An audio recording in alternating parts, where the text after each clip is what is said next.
Look at that. Wow. This is obviously Monday. It's obviously Monday. I just went on this massive dialogue talking to myself.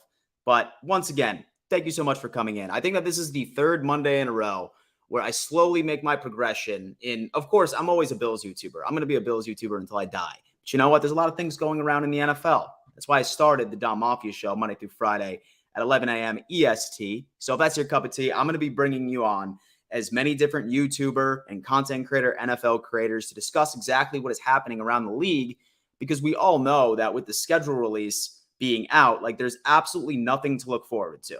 There's nothing to look forward to. Like, I mean, I would probably compare this to when you turn 25 years old, right? The last cool thing is that you can rent a car. or you can actually get on a hotel room without having to pay a massive security deposit. This is the post-25 birthday part of the NFL year. Nothing is happening. So that's why we're speculating here, baby. We're speculating. We are figuring some things out when it needs to. So as you're coming in, make sure you smash that like button. Subscribe to this channel if you have not already. And guys, we have a great show for you today. We really, really do. We are going to be going over a team that I am very high on. I am very, very high on these guys. I think they are shoo-ins for the NFC North, the Detroit Lions. I've been high on these guys since last year. I think this is their damn year, and their schedule just came out. But you know what? I don't cover the Lions, so that's why I need to bring on a good friend, a very good friend of mine, great content creator, Dose of Dion. Hold on. What's up, my friend? How's the good life? Hey, what's up, man? Thanks for having me. The intro was fire, by the way. I like that little countdown thing you got going on. That's awesome, man. Thanks for having me, man. Yeah, no, man. I definitely appreciate you. I mean, honestly, I feel like that your world right now just must be like the most exciting it's been in quite some time. Because, like, I mean, I'm not sure about you. Like, I'm not sure if like you're like buying into like all of this hype around your team, but I mean, man, I think they're looking good this year. Yeah, it's weird. It's so weird. I've never I don't think I've ever come to a season like this, man. Like there's like real, expectations. Like you were saying you like the Lions this year. Like it seems like nationally there's like a lot of love. The fact that we opened the season, it's just weird. Like we went to we were at a casino for the draft and we checked out like one of those little kiosk things, right, where you can bet. And I just want to see, like, okay, we're the Lions for the division. It's like we're favorites. And it was like, man, we're kind of like heavy favorites to win the division. I don't know how to respond to something like that. I'm not used to seeing that. Usually we're like, oh, we're the underdog. But now it's just a weird role to be in. It's high, man. Like, it's like a really big high because I remember a couple of years ago in 2020 where like the Bills, and I mean, I would even say like at the beginning of last year when we were like the unanimous favorites of absolutely dominating. Like, it's a cool feeling, but it makes things so much more painful. That is one thing. That is one thing that I can. Like, I mean, sometimes I ask myself, I'm like, would I rather miss the playoffs or would I rather like make it to like the conference championship and lose? Like, what hurts more, right? Man. Yeah. But I mean, look, I'll take the conference championship any day. We just over here, we just trying to get in the playoffs. I get what you're saying, though. I get it. Just trying to get in, man. I just miss it. Like in 2016 was the last time we went there. And, when I feel like when you're kind of into playoffs, you're just like, this is our thing now. This is what we normally do. The Bills are doing really well. So, like, even if you don't get a Super Bowl, but, you expect to be a competitor every year for it. It's almost like I feel like I took it for granted because now, like, these last few years, things just completely went downhill. And it's like, man, are we going to get back? Like, when are we going to be back? It's been like 6 years. So I just want to get back in, man. I just want to enjoy it. But I understand where you're coming from. Yeah, no, dude, I definitely get it. Now, you're based out of the Detroit area, right? So, like, I mean, like, you go to games every now and again? I do. I do go to a pretty good amount of games, yeah. Okay, nice. And, like, somewhat, like, reasonably close to the city or, like, out in the outskirts? I mean, I'm not in Detroit, but I'm not too far away. Like, I go for training camp and all those things. So, yeah, not too far. The Dose of Dion report, man. Always going through it. I love it. Well, listen, man, I know that like myself, I have looked over my schedule at least a million times for like games I wanted to go to. I'm sitting here trying to predict some things. I'm sure you've probably already done this, but I had to bring you on the show. And like, I mean, I had to just get your thoughts on this bad boy right here. Like really getting a good idea of like games that you think are for sures, like for sure victories, games you're nervous about, and really your overall outlook going into 2023. Because I mean, I'm going to wait for you to give me your record prediction, and then I'm going to give you mine after it's all said and done. I think you're going to be happy about it. But without further ado, man, walk me through this. What is this season looking like, game by game, or however you want to structure it? Okay. Yeah, I mean, so, we open with Kansas City. We all know that's a win, right? So it's just like some of these, when you look at the schedule, right, you just know, like, they're, like you said, they're kind of guarantees. There's no concerns. That's what Kansas City is. Now, beyond that. Wait. So you said Kansas City's winning or the Lions are winning? No, Lions are winning. Like, it's just one of those things, right? Dude. They just opened this up with an easy one. That's it. What else do we ask for? People think I'm crazy for saying this, but I seriously think it's not completely out of the realm of possibility that Right. the Lions can't win this game. And we actually have a Chiefs guy in the chat right now. He's a great viewer, and he doesn't seem to agree with you. But I believe in it. I believe in that Hey, offense.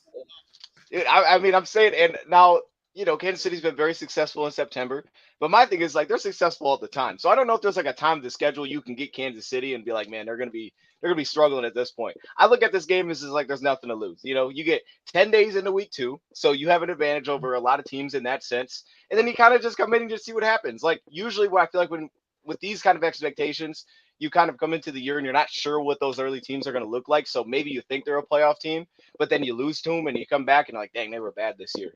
This is one of those things where we kind of know Kansas City's going to be a really good team. So it's like, if we lose, we lose. As long as it's competitive, I'm not going to be upset. But if you win, to me, it's like, just, I don't know. It's like buying a really cheap ticket with a huge, payout. It's like, hey, there's no really risk to this. We lose the game, but we could have lost to them in week 10. So it's just like, to me, just get it out of the way. That's kind of how I feel about it, man. No one knows what to expect, but I'm with you. Like we can score, and I know they could score early too. So that game's probably going to have a lot of points. Is kind of what I'm thinking. But Yeah. man, go ahead. No, man. Honestly, I think that that's probably the best thing that she can do, because at the beginning of the season, you want your test, right? I feel like that's going to set the bar for exactly how far this Lions team can damn go. I have a dub here, surprisingly. I've already put some money down on a sports book of actually choosing the Lions on the money line in this situation. So, Wow. let's keep on going, man. Don't feel like you need to go through each and every single game. Like, say that like you see like a damn streak of just dubs. Call that out. Right. Yeah, well, I think we're getting to one. I think we're getting one right here, Dan. I think we're getting one because, you look at this. Seattle's going to be difficult, okay? Now, last year it was a disaster. I remember watching last year against Seattle, and they kept scoring, right? That game was 48-45. We lost. And I remember it was about halftime, and they kept scoring, and it was like, and I remember just sitting there saying, they're not going to score every possession. Like, no one scores every possession. At some point, we're going to get a stop. It never happened. They scored every single possession. So, that one feels like one of those games where it could be like, revenge with the extra week. But that one's going to be tough, right? But to me, again, if we go 1-2, I'm not going to be upset because I know they're two of our tougher games. But then that's where I see the stretch wins. Atlanta at Green Bay. I love that matchup again with Jordan Love now. Carolina, Tampa Bay. Like, I feel a really good stretch right there. As a whole, I like how the schedule's set up. We got some gaps in there. We got a great bye week. We get some advantages, I think, with some of the, night games. And then we don't play like great quarterbacks back-to-back a lot of the times in here. So I see a stretch. And then it's kind of that Baltimore game I know is going to be tough. So that one at that point maybe could be like the next, like, okay, see where you're at, like beyond the Kansas City game. You kind of like get back into, okay, where are we really at? We have to go to Baltimore.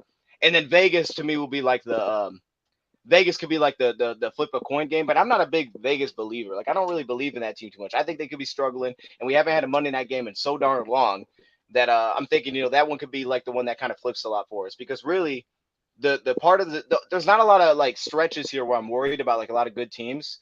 The only stretch where I think it's like tough is when you look kind of like the final 4 games, right? Denver, Minnesota, Dallas, Minnesota. It feels like they're setting it up. It's like, hey, like, we're going to give you Minnesota twice in 3 weeks because we're kind of thinking, I think the odds are like these are going to be battling for the division.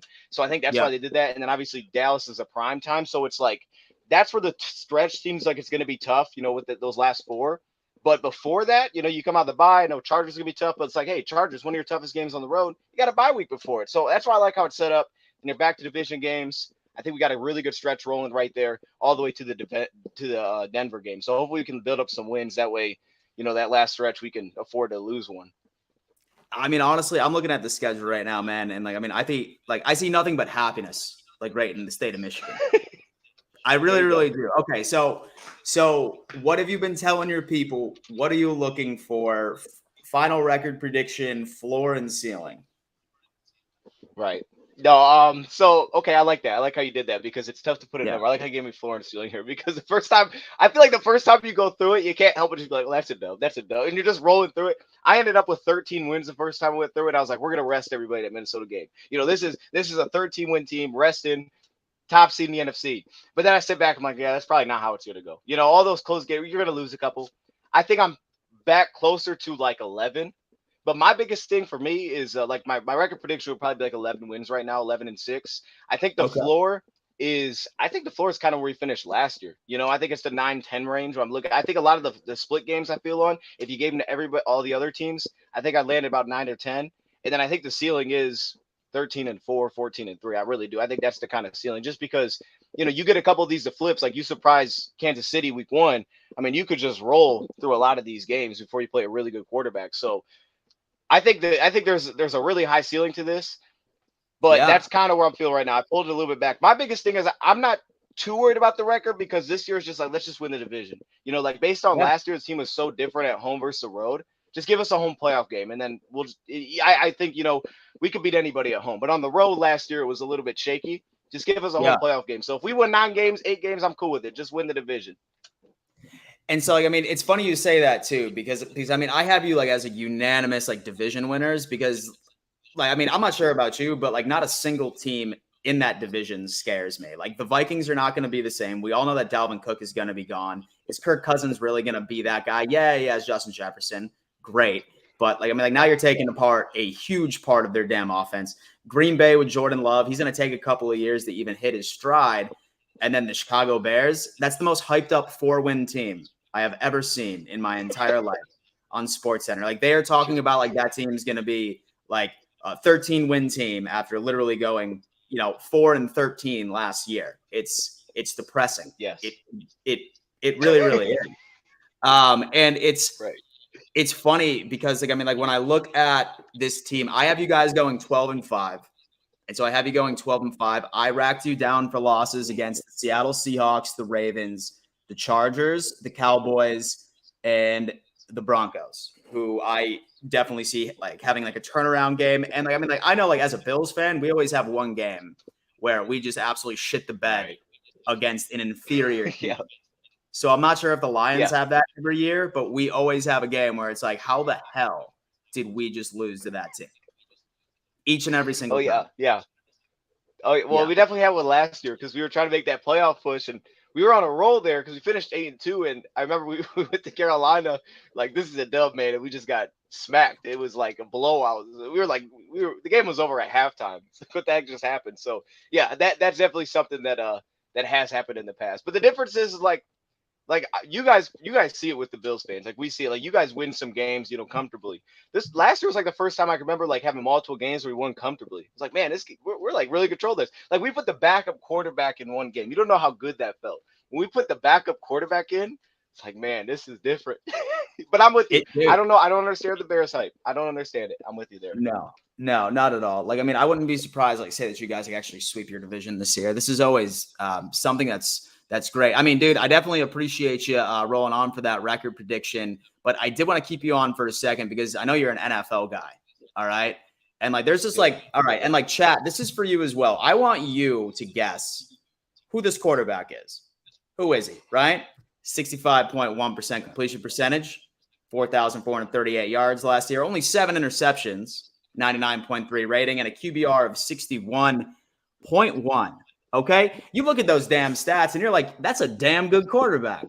He should be dominating the fucking headlines, right? He should be dominating the headlines. No one should ever disrespect this guy. Well, let me give you a little teaser of who this is. Jared motherfucking Goff. Jared motherfucking Goff. First off, I want to talk to you about this because, I mean, I think that he is hands down one of the most disrespected quarterbacks in the league. I feel like he's slept on, but I feel like he's wildly, wildly effective. What he does in Detroit works. And I think that he's a threat that a lot of people need to start taking like seriously. Why do you think that he gets as much disrespect as he does? And do you think that this guy is the QB of the future right over in Detroit? Yeah, it's a good question, and I think for me personally, it's just play style. It's the way he plays the game. He's not fun. And you see in today's NFL, you see the guys getting drafted. I mean, Richardson had 13 games, and the dude goes top 4. Like those are the types of players that get people excited. They get drafted high. They're crazy athletes. Goff is like your old school quarterback. Looks weird when he runs, but you said it perfectly. He looks very weird when he runs. Like you'll get one, he takes off. You're like, okay, and then you realize he only went 1 yard. It's like, okay, I thought he went further than that, but the biggest thing is, like you said, he's effective in this offense. And I think sometimes it can be looked at as when, like the Lions, how they drafted this year, right? They draft the running back that could pass catch, a tight end, and those things. It's like, it's looked at as, oh, they're just making it easy for Goff. But it's just like, that's his play style. He lives underneath. He's not going to throw interceptions. He's going to just take the check down. It can be a little boring, but when you kind of just lean in the supporting cast in that sense, it led us to some blowouts last year. So, like, it's not the game-changing quarterback that's just going to take over by himself because he can do all these different things.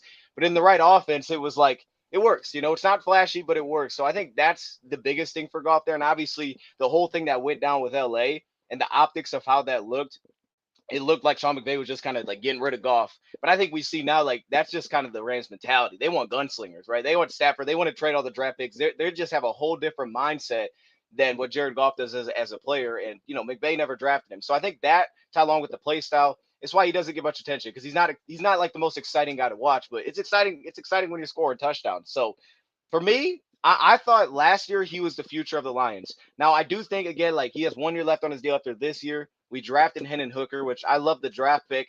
I still think that he's in play to be the quarterback of the future, because I always pull back to this, man. Like, this is a team, if they want, like, anybody, even Lions fans, if they have questions about him being the future, let us go win a playoff game, because that'll change people's minds real quick, right? Because we just don't do that. So when he's the quarterback of a team that wins just a playoff game, it's going to be very difficult for you to say, let's go a different direction. It's going to be very tough to do that. So I ultimately do think he's the quarterback of the future. I really do. And I love Hendon Hooker, and I like that addition. I wanted us to draft him, but I do think he's going to ultimately end up being the quarterback of the future because, he just fits in. He stays healthy, and he just does his job. He just doesn't do too much. Listen, man, like, I mean, honestly, like, last year, this man threw the fewest interceptions in the entire league. He tied with Lamar Jackson. I'm not counting it because he missed some time during the regular season, but literally, like, I mean, I wouldn't even call him a game manager right to this point. Like, he has some damn arm talent, 6 in touchdowns, 6 in damn yards. What else could you possibly ask for? The whole, like, drafting Hendon Hooker thing, like, that was sort of a surprise for me. I mean, I get it from a business perspective that Goff only has 1 more year. But, like, what's y'all's cap situation looking like starting off next year? I feel like y'all are still, like, solid. Like, definitely not, like Rams level or anything along those lines. I feel like you can afford to bring him back. Yeah, and I think so too. I think it's because, if you looked at how a lot of our deals were structured this year, like a lot of premium positions, for example, corner, we didn't draft any. So a lot of those deals that we gave out, either 1 year deals or we backloaded them. Like a lot of our deals we put on year 2, very heavy. So I think with that and Goff only having the 1 year left, what I think is going to happen is I think he's going to do well this year. I think next year he's going to get a potential like short extension, mainly just to move some cap number down. That way they can just easier take on the numbers. And I think that's the main reason they drafted Hooker, honestly. First off, they haven't had a reliable backup quarterback in a while. So if he's just that's good for them in round 3. But also on top of it, I think it is kind of like a, you have a backstop. Like, who knows, if he does really well and he wants all this money and he wants to go elsewhere, then it's just like, at least I have a potential option rather than just kind of being pinned back saying, I got to give him all the money or I got to go chase and find someone new because, as like, you could have all these pieces around, but things can start to fall very quickly if you don't have a confident quarterback. So I think it was just some security and also just having a really nice backup back there. But yeah, I mean, our cap situation isn't bad. It's a pretty good cap situation, but I think there's some flexibility where it's probably going to get moved a little bit next year. Man, listen, I am very, very excited about this team, man. And you know what? I am very much appreciative that you decided to hop on the show real fast, man. It's been a while. I always like catching up with you. And guys, listen, definitely go check out Dosa Dion's channel. Great YouTuber on the Lions. He's great on Twitter as well. Definitely go check him out. All that information is going to be in the description. Cannot thank you enough again, my friend. You enjoy the rest of your Monday. Man, I appreciate it. Hey, quick question for you. I got to ask you. What was your favorite draft pick the Bills made? Dalton Kincaid. 110%. 110%, man. I thought that because I know there were some people questioning that. Oh, my. Listen, these people have no idea what the hell they're talking about. First off, like, you're talking about like a top 10 player that came out of that draft that fell all the way down to damn 25. A lot of people were concerned because they were just like, oh, like, we already have Dawson Knox. Like, this player is entirely different from the play style that Dawson Knox has. This guy is essentially a glorified slot receiver. I literally was watching some of the highlights from some of the beat reporters on the Bills, like, of his rookie, like, training camp. Dude's route running is so absolutely clean. He's going to be that guy that I feel like Josh Allen needs to rely on as his security blanket. It's basically going to be like another Cole Beasley, but he's a tight end. He's bigger, he's faster, he's younger. And dude, I am absolutely thrilled with it. That, and then we ended up picking up Osiris Torrance, that massive guard that has not let up a sack in 3,000 snaps. And everybody was saying that that was going to be our first round pick at number 27. So overall, like those first two I liked. And then the other three, I'm just going to trust the process that Brandon Bean knows what he's talking about. Right. Yeah, I like the Kincaid Wood too. That's why I wanted to ask. I saw that same thing where people were kind of back and forth, but I'm like, man, I like always had like when Diggs maybe wasn't there, it was kind of like questions, but I'm with you. It's like this group of tight ends was so darn good. It was almost like, man, forget receiver for a second. Some of these dudes look like receivers, and Dalton Kincaid's that dude. Just let him go catch passes, because when you need him, he's going to be the great like number 2, if you will. So I love it, man. I appreciate you having me on. Yeah, dude, absolutely. You as well. Welcome on anytime, and I'm sure you and I will be talking a lot during the season. See you, Sounds brother. Good, man. Peace. Dose of Dion, definitely go check my man out. He does a great job over on his channel. Guys, thank you so much for tuning in right to the Don Mafia Show. This is our Monday edition. Like you know, I'm live Monday through Friday at 11 a.m. EST, bringing you some of the late-breaking NFL news with the best amateur analysis in the damn game. So, absolute new segment that we are bringing to the show. It is called Laugh and the Stream Ends. Laugh and the Stream Ends. I am a huge fan of NFL memes. One in particular is from this site called Ghetto Gronk. Okay, say for example, you need a good laugh, then I definitely recommend following this. So I am going to continue this stream until I absolutely geek out from some of the memes that Ghetto Gronk has put out on the ether. Now, one thing I do want to do, say, for example, I do laugh, the stream is over. But right before I do, I just want to say thank you so much for tuning in. Thank you so much for the continued support that we have on this channel. I'm live every single Monday through Friday. So without further ado, let's see if I can laugh here. Okay? Let's see if I can laugh here. Bryce Young looks like a Make-A-Wish kid that got to spend the day with his favorite sports team. It's true. It's very, very true. I can't even knock this, like with rookie camp and everything along those lines. This is small. This is very, very small. And don't get me wrong. Like, I mean, I'm 5'10". I'm 5'10". He's 5'11". Most NFL players lie about this kind of thing, but okay. Didn't make me laugh, but factual. Okay, let's go here. Bryce Young literally disappears when his offensive line stands up. Okay, we got to watch this. Wow. That got me. That almost got me. I don't know where he is. I don't know where he is. Okay. All right. Okay.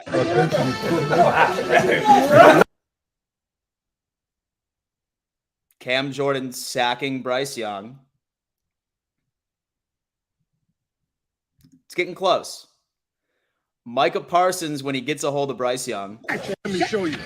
This is going to happen to your little ass in jail. Oh, my God. Let me show you.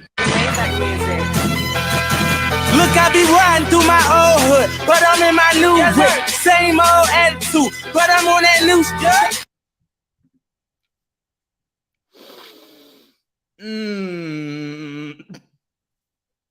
I don't think that was a laugh.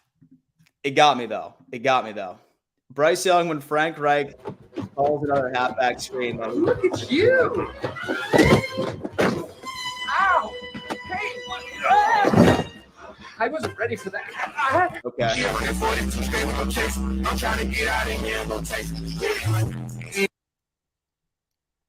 Bryce Young looks like a 7th grader standing next to Brian Burns. No.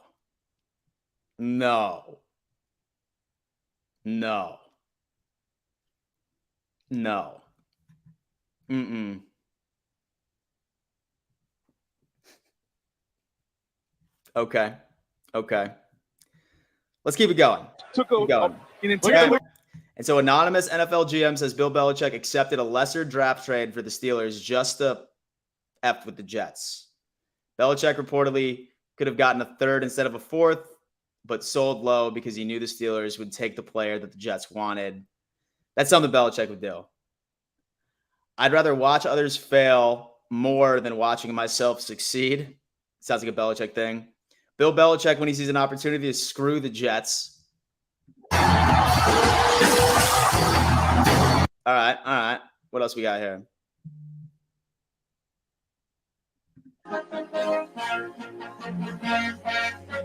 Aaron Rodgers being able to take out a red, white, and blue. Extra bright, I want y'all to see this. Turn up the lights in here, baby. You know what I need. Aaron Rodgers, dude.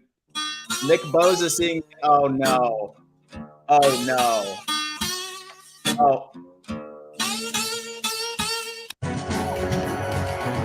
I'm ready watching the Patriots get destroyed by the Eagles in the home opener. Yeah. And look who's coming into the game. Monday Night Football is on. Hopefully the Pack doesn't ruin it. Up the ocean.